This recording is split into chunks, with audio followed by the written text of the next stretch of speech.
할렐루야. 오늘 부활주일에 우리에게 주시는 하나님 말씀은 신약성경 사도행전 3장 12절부터 15절까지 말씀입니다. 본문의 말씀을 다 함께 읽겠습니다. 베드로가 이것을 보고 백성에게 말하되 이스라엘 사람들아, 이 일을 왜 놀랍게 여기느냐? 우리 개인의 권능과 경건으로 이 사람을 걷게 한 것처럼 왜 우리를 주목하느냐? 아브라함과 이삭과 야곱의 하나님, 곧 우리 조상의 하나님이 그의 종 예수를 영화롭게 하셨느니라. 너희가 그를 넘겨주고 빌라도가 놓아주기로 결의한 것을 너희가 그 앞에서 거부하였으니, 너희가 거룩하고 의로운 일을 거부하고 도리어 살인한 사람을 놓아주기를 구하여 생명의 주를 죽였도다. 그러나 하나님이 죽은 자 가운데서 그를 살리셨으니 우리가 이 일의 증인이라. 아멘.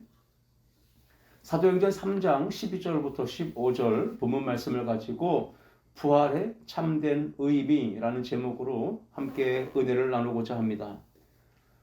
예수님의 제자였던 베드로와 요한이 제9시 기도 시간에 기도하기 위해 성전으로 올라가다가 날마다 성전 미문에 앉아 구걸하고 있던 안진뱅이를 나사렛 예수 그리스도의 이름을 선포하며 고쳐주었습니다.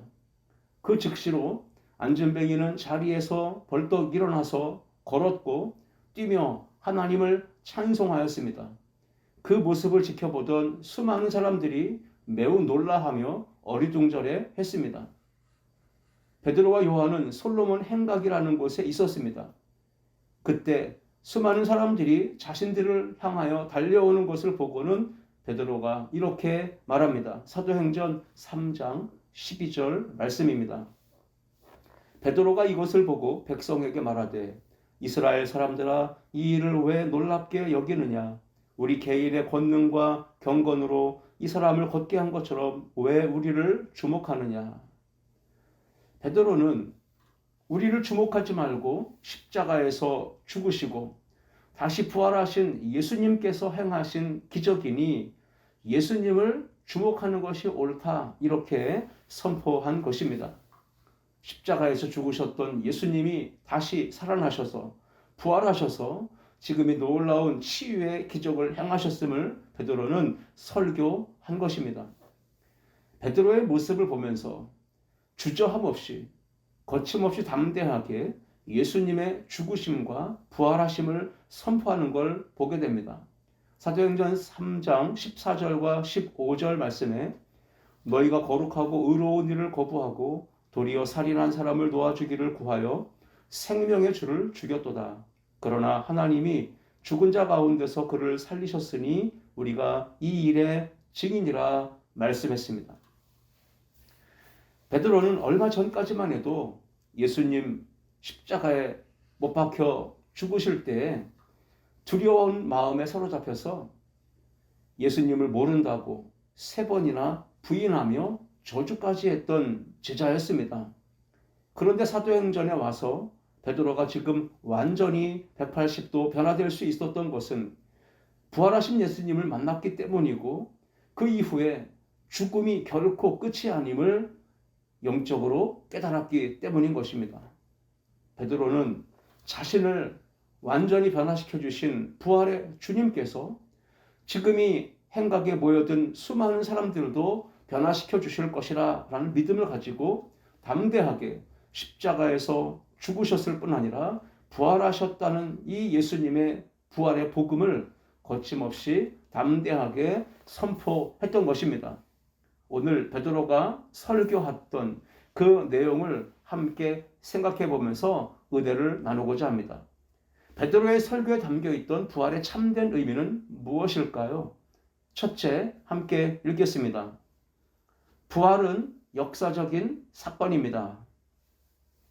부활은 단회적으로 한 번 일어나고 끝나는 사건이 아니라 계속해서 영향을 미치고 있기 때문에 역사적인 사건이라 말할 수 있는 것입니다. 사도행전 3장 15절 말씀해 보시면 생명의 주를 죽였도다. 그러나 하나님이 죽은 자 가운데서 그를 살리셨으니 우리가 이 일의 증인이라 베드로는 선포합니다. 우리가 이 일의 증인이라. 이 베드로의 선포, 설교에는 어디서 누군가로부터 간접적으로 전해 듣고 알게 된 사실이 아니라 예수님의 부활은 자신이 직접 보았고 실제로 경험했던 역사적인 사건이라는 뜻이 담겨져 있는 선포였습니다. 실제로 있었던 사건이 역사적인 사건입니다. 그 역사적인 사건이 지금도 모든 믿는 자에게 영향을 끼치고 있다는 사실입니다. 2000년 전 역사적인 부활 사건을 기억하고 지금도 교회와 성도들은 부활주의를 통해 예수님의 죽으심과 부활을 기념하며 기쁨으로 찬양하고 예배하고 있는 것입니다. 부활 사건이 역사적인 사건이 되기 위해서는 분명한 증거들이 있어야 합니다. 성경에는 예수님의 부활이 역사적인 사건임을 증명하는 많은 증거들이 나옵니다. 첫 번째는 구약의 예언의 말씀이 부활의 역사적인 사건이라는 것입니다. 고린도전서 15장 3절과 4절 말씀 보시면 내가 받은 것을 먼저 너희에게 전하노니 이는 성경대로 그리스도께서 우리 죄를 위하여 죽으시고 장사 지낸 바 되셨다가 성경대로 사흘 만에 다시 살아나사. 예수님은 성경대로 우리를 위하여 죽으셨고 예수님은 성경대로 장사 지낸 바 되셨다가 사흘 만에 부활하신 것입니다. 두 번째 부활의 역사적인 증거는 예수님의 빈무덤입니다. 누가복음 24장 1절부터 3절까지 말씀입니다. 안식 후 첫날 새벽에 이 여자들이 그 준비한 향품을 가지고 무덤에 가서 돌이 무덤에서 굴려진 것을 보고 들어가니 주 예수의 시체가 보이지 아니하더라 말씀하고 있습니다. 유대 종교 지도자들은 예수님의 부활 사건을 숨기고 은폐하기 위해 제자들이 예수님의 시신을 훔쳐갔다라고 하는 거짓 루머를 퍼뜨렸습니다. 하지만 예수님의 빈 무덤을 직접 목격했던 여인들 그리고 제자들로부터 퍼져나가는 이 예수님의 부활 소식은 막을 수가 없었습니다. 예수님의 부활에 대한 성경적 증거 또 하나는 부활을 목격한 많은 사람들이 있었다는 것입니다.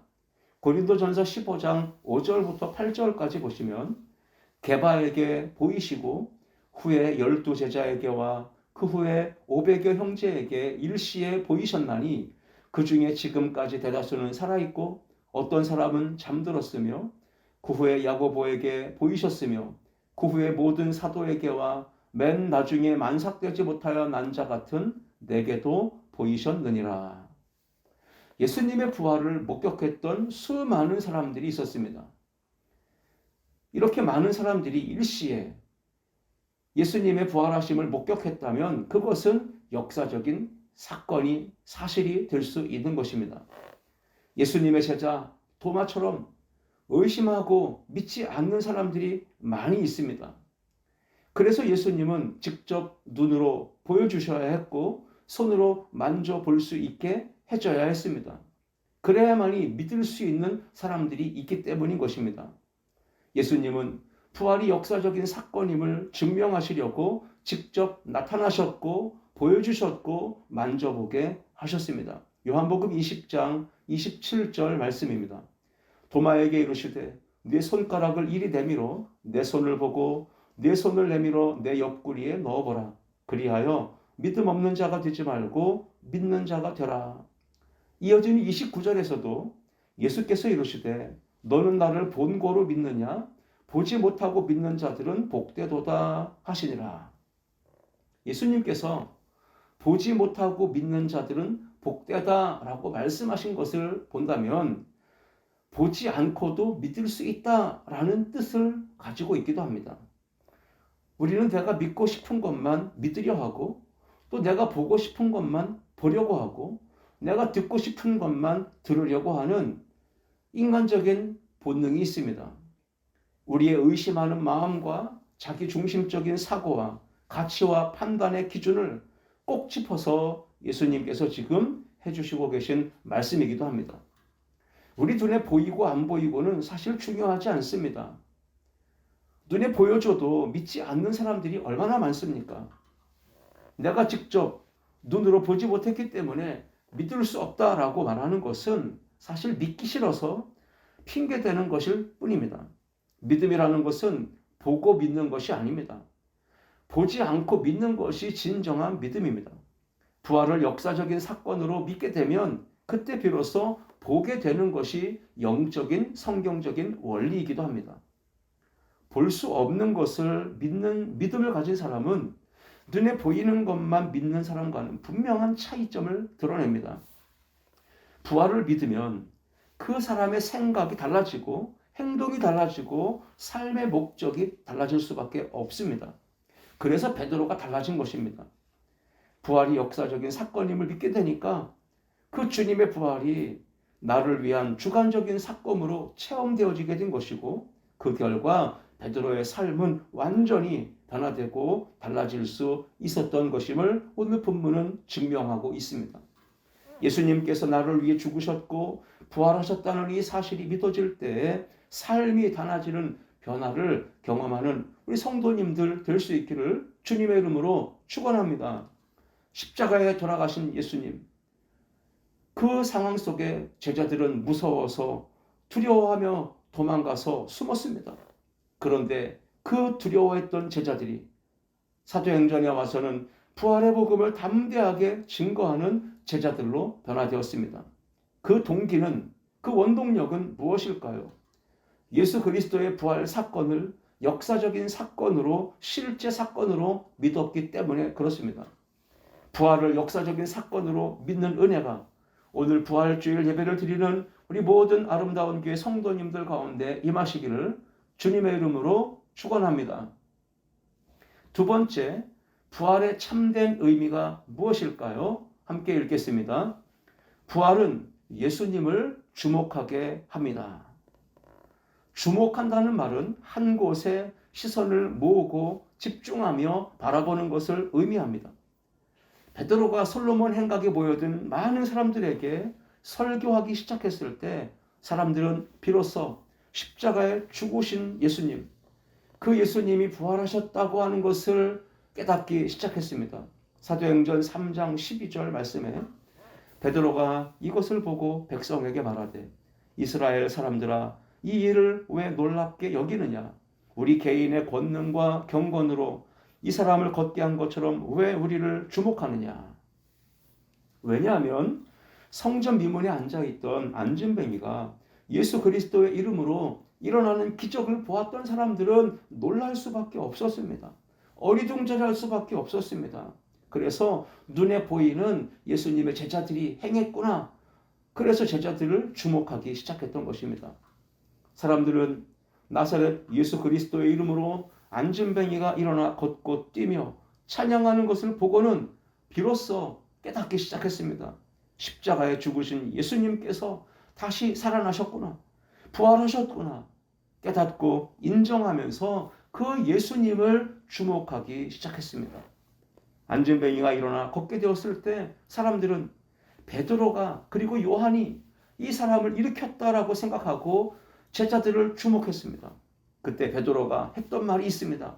왜 이 일을 놀랍게 여기느냐? 왜 우리를 주목하느냐? 라고 말한 것입니다. 그러면서 사람들의 시선을 부활하신 예수님께로 돌리고 있는 이 제자들의 설교를 봅니다. 사도행전 3장 16절 말씀이죠. 그 이름을 믿음으로 그 이름이 너희가 보고 아는 이 사람을 성하게 하였나니 예수로 말미암아 난 믿음이 너희 모든 사람 앞에서 이같이 완전히 낫게 하였느니라. 아멘. 베드로는 부활하신 예수님께서 행하신 치유의 기적이라고 말하면서 자신에게로 향하는 사람들의 시선을 예수님께로 돌렸습니다. 그리고 예수님께로 시선을 주목하게 했고 예수님만 바라보게 했던 것입니다. 사도행전 4장 4절 말씀 보시면 베드로의 설교, 그 말씀을 듣는 사람들 중에 믿는 자가 많으니 남자의 수가 5천이나 되었다라고 기록합니다. 수많은 사람들이 예수님의 죽으심과 부활에 대한 말씀을 듣고 예수님을 다시금 믿음으로 바라보게 되었습니다.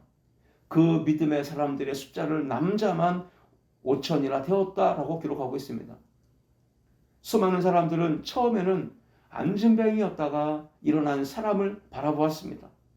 그리고 베드로가 설교했을 때 눈앞에 보이는 베드로나 요한을 바라보던 그 시선이 이제는 그 설교를 듣고 예수님께서 고치셨구나, 부활하신 예수님께서 행하신 기적이구나 라는 것을 깨닫고 예수님께 시선을 돌렸고 주목하기 시작했던 것입니다. 여러분, 사람들의 시선이 변했던 이유가 무엇일까요? 십자가에서 죽으신 예수님의 부활하심을 확실하게 믿게 되었기 때문입니다. 예수님께서 십자가에 달려서 처참하게 죽으신 것으로 끝나지 않고 부활하셔서 지금도 살아계시고 역사하신다는 것을 믿었기 때문에 시선을 예수님께로 주목하고 돌릴 수 있었던 것입니다. 즉, 부활의 신앙을 갖게 되니까 예수님을 주목하는 진정한 믿음의 사람으로 변화되었다는 뜻입니다. 부활 사건은 믿음이 흔들리는 오늘 우리들로 하여금 예수님을 바라보게 하고 그 예수님께 시선을 주목하게 만듭니다. 부활의 신앙을 가질 때 우리의 믿음이 견고해지고 흔들리지 않게 되고 끝까지 믿음의 경주를 하며 주어진 사명을 감당할 수 있기 때문에 그렇습니다. 얼마나 많은 성도들이 믿음의 위기를 겪습니까? 흔들리고 넘어지는 이유는 무엇입니까? 자꾸만 다른 것들, 즉 환경이나 사람이나 세상적인 어떤 요인들을 주목하기 때문에 그렇습니다. 내가 저것만 가지면 성공할 수 있을 텐데, 내가 저것만 손에 쥔다면 사람들이 나를 인정하고 바라봐주고 부러워할 텐데, 그런 세상적인 것들을 주목하기 때문에 신앙생활에서 흔들리고 넘어지는 일을 경험하는 것입니다. 예수님께 시선을 집중하고 주목하기보다는 내 욕심과 욕망과 야망을 채울 수 있는 그 여러 가지 세상적인 것들을 주목하기 때문에 우리의 신앙생활에서 믿음이 연약해지고 흔들리고 요동하다가 결국 믿음의 배가 파손하게 되는 그런 안타까운 상황도 직면하게 되는 것입니다. 사도행전 3장 12절 말씀처럼 베드로가 이것을 보고 백성에게 말하되 이스라엘 사람들아, 이 일을 왜 놀랍게 여기느냐? 우리 개인의 권능과 경건으로 이 사람을 걷게 한 것처럼 왜 우리를 주목하느냐? 베드로는 자신을 바라봤던 그 사람들을 바라보면서 인간적인 마음으로 이런 생각을 품을 수도 있었을 것입니다.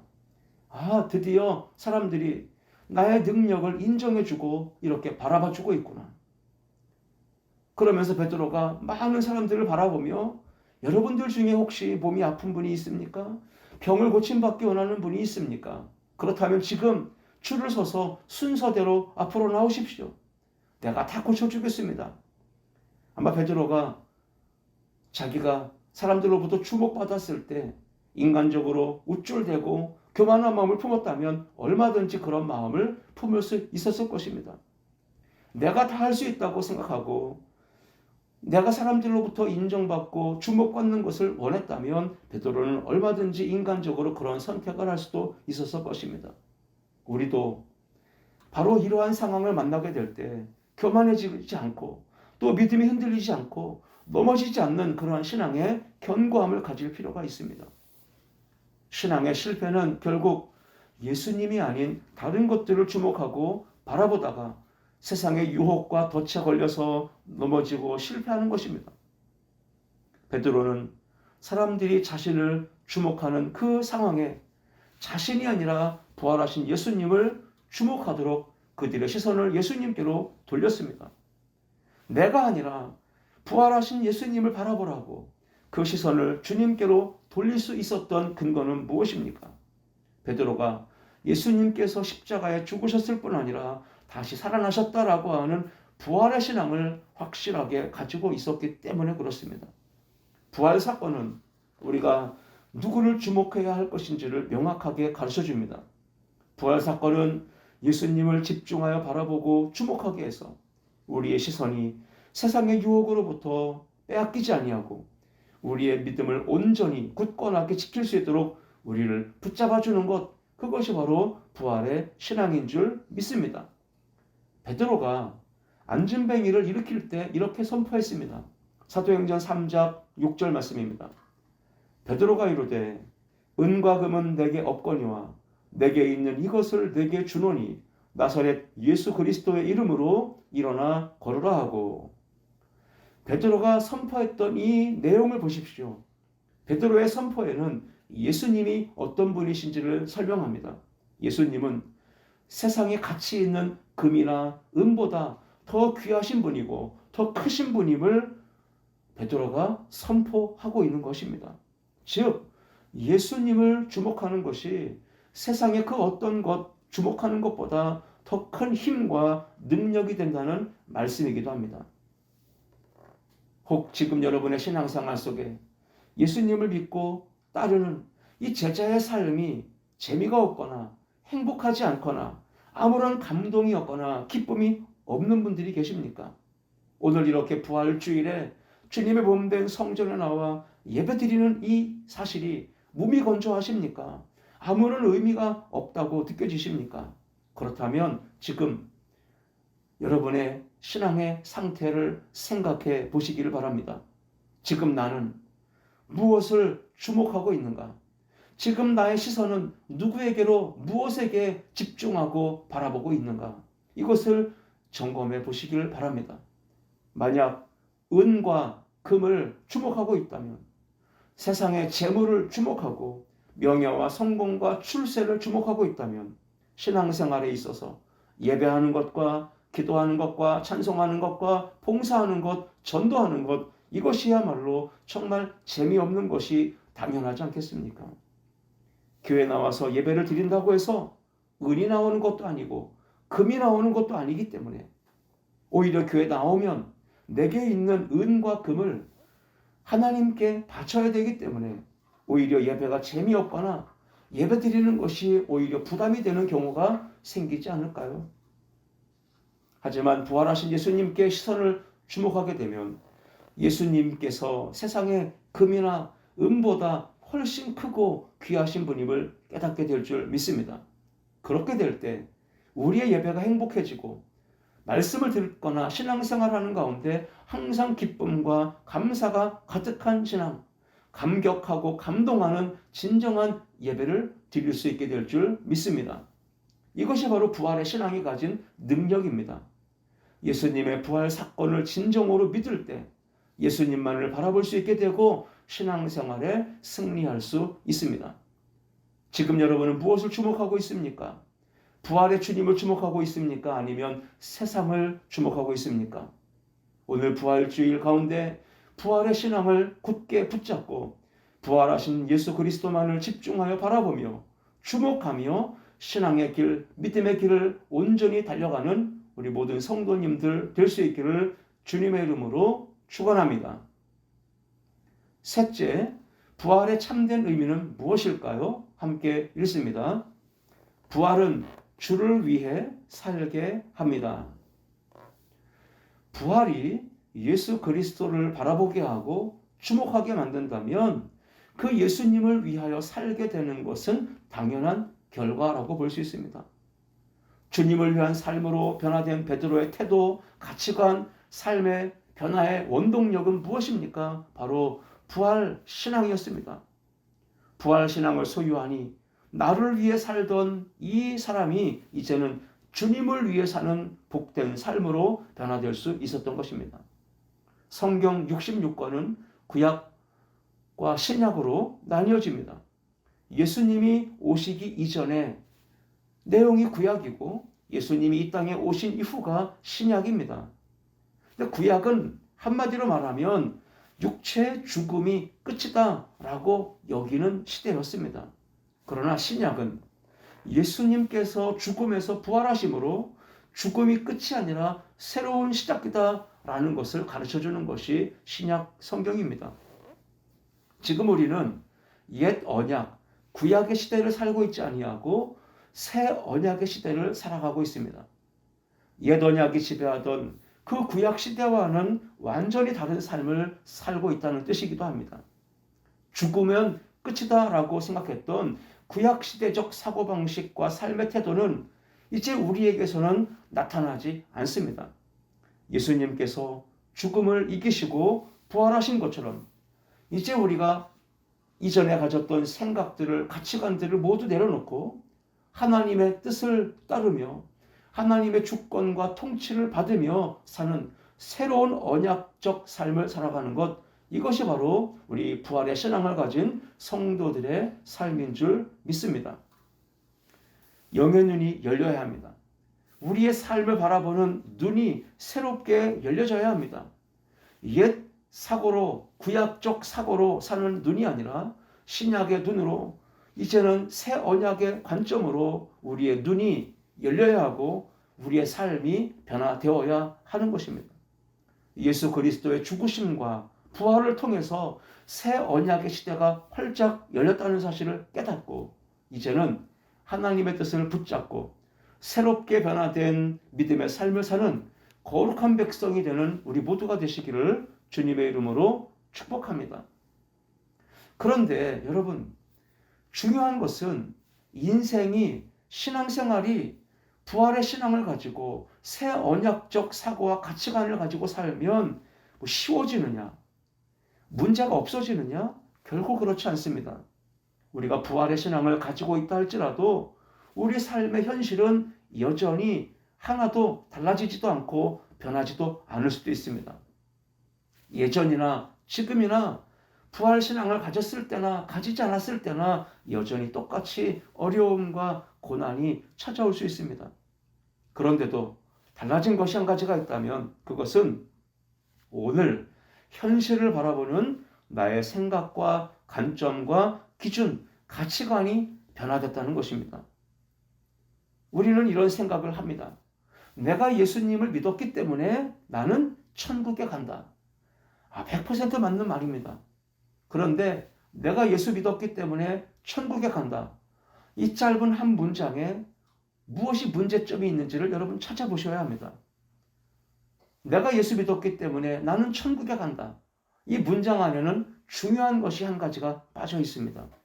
그것은 신앙의 출발, 시작은 있지만 그리고 마지막 끝, 천국은 있지만 오늘이라고 하는, 지금 현재라고 하는 신앙의 과정이 빠져 있다는 문제점이 있습니다. 부활의 신앙을 가진 성도가 천국에 가기까지 오늘이라고 하는 삶의 현장을 어떻게 살아내야 할지 그 부분에 대해서는 설명하고 있지 않기 때문에 문제가 있는 것입니다. 죽음이 끝인 옛날 구약의 사고방식, 그 안에서는 육체로 살아있는 날 동안에 누릴 수 있는 세상의 부귀 영화가 가장 중요합니다.